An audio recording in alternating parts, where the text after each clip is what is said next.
They called it the night the Strait went dark. No warning lights, no radio chatter, no satellite feeds for 38 minutes. A total blackout across the narrowest artery of global trade. When it ended, a carrier group had vanished from radar, a nation's command grid had collapsed, and the Persian Gulf balance of power had shifted again. Officially, it never happened. But records recovered from the Eisenhower's operations log tell a different story. It began with silence. It ended with a warning to the entire region: never assume control of the Strait of Hormuz. Strait of Hormuz, 2300 hours. Moonless sky. Sea temperature 90 degrees. Humidity unbearable. USS Dwight D. Eisenhower Carrier Strike Group on westbound transit from the Gulf of Oman. Operation Sea Lattice. Joint U.S. and British task force escorting a convoy of 6 merchant tankers through international waters. Routine escort. But in the Persian Gulf, routine has a half-life of seconds. 2 days earlier, Iranian naval intelligence issued coded messages referencing Phase 17. Analysts at 5th Fleet Bahrain interpreted them as electronic warfare drills. They were wrong. At 23:06 hours, E-2D Hawkeye airborne early warning platform detected multiple intermittent radar pings north of Keshem Island. Faint, irregular, low-power emissions designed to appear as civilian fishing vessels. Standard deception pattern used by the Revolutionary Guard's coastal surveillance units. Eisenhower Combat Information Center logged and monitored. No engagement. At 23:14 hours, communications specialist aboard USS Gravely noted data corruption in Link 16 network. Digital feed flickered, reset, and returned blank. The first sign. Iranian electronic warfare units had initiated a cyber attack from shore-based emitters disguised as weather radars. By 23:18 hours, tactical networks across the strike group began desynchronizing. Combat systems reverted to local fire control. Radar contact with the merchant convoy degraded. USS Philippine Sea reported ghost tracks, vessels appearing and disappearing across the radar scope. Random bearing shifts, speed fluctuations beyond physical limits. Electronic phantom signatures. At 23:20, 5th Fleet attempted remote override through satellite uplink. Transmission failed. Bandwidth jammed by unknown frequency cluster. Carrier group was effectively blind inside one of the world's most congested waterways. Captain Sarah Rodriguez, commanding officer of the Eisenhower, ordered immediate radio silence and switched to secure laser comms between escort vessels. Maintain formation delta, no emissions, defensive posture only. At 23:25 hours, surface search radar aboard USS Mason identified 10 small craft leaving the Iranian coastline south of Larak Island. Speed 25 knots, bearing directly toward the convoy. Possible fast attack boats. However, radar imagery corrupted every 5 seconds, alternating between false returns and complete dropout. Impossible to classify. Rodriguez authorized reconnaissance flight. 2 FA-18F Super Hornets launched. Call signs Ghost 1 and Ghost 2. At 23:29, both Hornets reached patrol altitude. Their infrared systems registered heat blooms on the Iranian coastline. 32 sources. Too many for patrol boats. Analysts in the Eisenhower Combat Direction Center suspected mobile missile launchers repositioning. Meanwhile, Ghost 2's pilot reported static interference and screen flicker. Within seconds, both aircraft lost GPS lock. Ghost 1's radar altimeter reset to 0 mid-flight, forcing manual altitude control. Electronic warfare saturation had extended beyond the coastline, forming a digital curtain around the strait. For the first time in decades, a U.S. carrier group operated without satellite, radar, or GPS support in one of the most hostile waters on Earth. At 23:31 hours, radar operator aboard USS Gravely shouted over internal comms. Surface contact bearing 095, range 30 kilometers, closing fast. 3 new returns appeared, each moving at 60 knots. Rodriguez ordered missile batteries armed but withheld fire. No confirmation of hostile intent. Seconds later, the 3 returns disappeared entirely, replaced by 6 new ones approaching from another vector. Ghost contacts. Iranian cyber specialists had inserted spoofed targets directly into the carrier's radar data stream using hijacked civilian satellite relays. The battlefield was digital chaos, 33 hours. Suddenly, static ended. A clear transmission pierced through the interference. Male voice, Persian accent, broadcast in English across all emergency maritime channels. American carrier, this is the Islamic Revolutionary Guard Navy. You are entering restricted waters. Alter course immediately, or your convoy will be detained. Rodriguez remained silent. Then another message followed. Same voice, lower tone. You have 5 minutes. Electronic jamming resumed immediately after. Intelligence later identified the voice as Brigadier General Farid Rahimi, commander of the IRG Sea Coastal Defense Division. At 23:34 hours, massive power surge detected across Iranian coastal grid.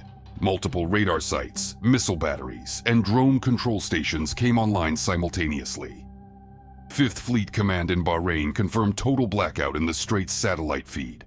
Iranian units had triggered an electromagnetic pulse device somewhere near Kish Island, blinding civilian and military sensors alike. Carrier strike group entered zero visibility combat zone. Rodriguez's final order before comms blackout. Weapons free for defense. Do not fire unless fired upon. 23:37 hours. A flare of heat signatures detected by passive sensors aboard USS Mason. Ballistic launch pattern, altitude rising fast.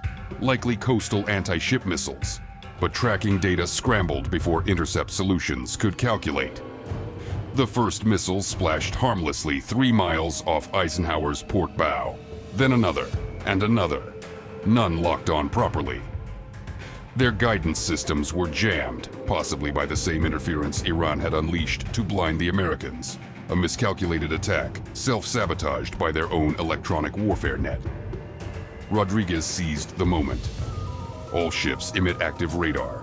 Blind or not, we hunt now. At 23:40, 4 Aegis destroyers powered up SPY-1 arrays at maximum output, burning through interference. The jamming field collapsed under the combined electromagnetic surge. Suddenly, the digital horizon lit up. Dozens of fast-moving contacts, small surface craft packed with explosives, were closing in at 20 kilometers, spread across a wide arc from Keshem to Abu Musa Island. Iranian swarm tactic, designed to overwhelm defenses through sheer numbers. The blackout had been cover for mass deployment. 23:42 hours. USS Gravely fired the first volley. SM-2 interceptors streaked out, airbursting over the incoming swarm. Secondary detonations rippled across the surface. Multiple fast boats destroyed mid-approach. Philippine Sea followed with 5-inch gunfire, targeting visual flashes along the horizon. FA 18 seconds from Eisenhower's deck re-engaged, dropping precision laser-guided bombs guided manually through infrared scopes since GPS was unreliable. The night turned white with explosions. 23:47. Iranian command scrambled to re-establish control. Their encrypted channels overloaded. Cross signals between naval and air units caused system crashes. Iranian drones launched from Bandar Abbas attempted reconnaissance but were intercepted within minutes by Growler electronic warfare aircraft from the carrier. Each drone feed cut to black, one after another. Within 10 minutes, Iranian situational awareness dropped to zero, 23:51 hours. Intelligence officers aboard Eisenhower deciphered a partial Iranian transmission, an order to withdraw remaining fast boats toward Kish Island. Rodriguez countered immediately. We end this tonight. At 23:53, coordinates transmitted via laser link to USS Michigan, Ohio-class submarine submerged 40 miles southeast of the Strait. Authorization code Iron Wave. The submarine had been waiting since the beginning of the transit with preloaded targets along Iran's southern coast. 23:55. 60 Tomahawk cruise missiles erupted from underwater launch tubes, engines igniting mid-ascent, streaking toward the Iranian shoreline. Their targets, electronic warfare nodes, drone control hangars, and mobile missile depots along the coast. At the same time, 16 FA-18S launched from Eisenhower's deck, armed with anti-radiation missiles to eliminate radar emitters. Growlers jammed remaining Iranian frequencies, blinding defense systems. At midnight, the Tomahawks hit. Radar installations on Larak and Keshem Islands went dark instantly. Power transformers exploded. Secondary blasts tore through communications bunkers and missile transport facilities. Iranian command tried to issue counterstrike orders, but their encrypted lines were already saturated with American false traffic.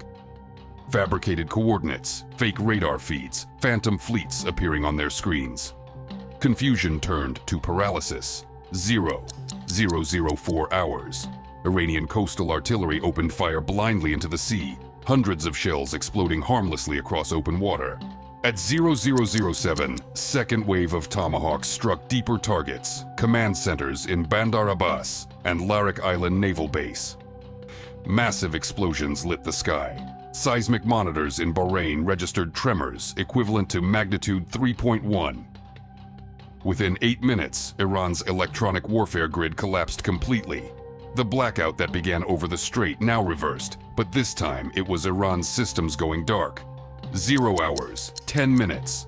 Captain Rodriguez ordered all ships to cease fire and resume silent running. The surviving Iranian fast boats were retreating north, leaving burning debris scattered across the water. The convoy of tankers remained intact. No American vessel sustained damage. 2 aircraft low on fuel recovered safely aboard Eisenhower at 0013. Rodriguez transmitted coded message to 5th Fleet. Operation Sea Lattice concluded. Strait secure. By 0030, Iranian state television broadcast emergency reports of electrical failures across coastal provinces.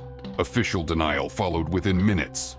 No engagement occurred. Iranian forces successfully defended territorial integrity, but satellite imagery released 2 days later showed burned-out radar sites, cratered missile pads, and the remains of 24 small craft sunk along the strait.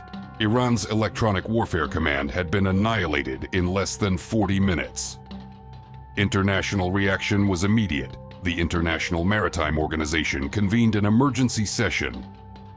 Insurance rates on Gulf shipping rose sharply, then stabilized as confirmation arrived that the Eisenhower strike group had completed its transit unscathed. The Pentagon issued a brief statement. Hostile forces attempted electronic interference with Allied vessels in international waters. U.S. and coalition assets conducted proportional defensive actions to restore freedom of navigation. No further details. Privately, intelligence sources confirmed the deeper operation. Iran's Phase 17 network, an integrated system for cyber and electromagnetic warfare, was dismantled in one coordinated counterstrike. Years of investment gone overnight, reconstruction expected to take at least a decade. American analysts labeled the event the first full-spectrum digital battle fought entirely inside a single maritime corridor. No casualties on the Allied side. Iranian estimates: 477 personnel lost, 27 facilities destroyed, total command blackout for 9 hours. When dawn broke over the Strait of Hormuz, the water was calm again. Oil tankers resumed their passage. The Eisenhower group sailed west toward Bahrain. No victory statements, no photographs. Only encrypted reports logged and archived under classification Iron Wave. The message to Tehran was clear. The next time the Strait goes dark, it will not end with warnings. Behind the official silence, one detail remained classified until years later. During the blackout, a single Iranian missile battery near Kish Island never launched. Its radar stayed cold, untouched. Analysts found the reason in post-mission data. Hours before the operation began, a cyber infiltration from U.S. Cyber Command had rewritten its targeting algorithms, locking its system in an endless diagnostic loop. Iran never knew. They thought their equipment had failed. It hadn't. It had been rewritten mid-code, remotely, before a single shot was fired. For the record, the entire engagement, from first radar ghost to final explosion, lasted 47 minutes. No U.S. losses, no tanker damaged, a nation's electronic warfare network erased without crossing territorial boundaries. The Strait of Hormuz remained open, global shipping uninterrupted. But inside every naval operations room from Norfolk to Manama, one phrase became doctrine: control the signal and you control the battle. The rest is noise.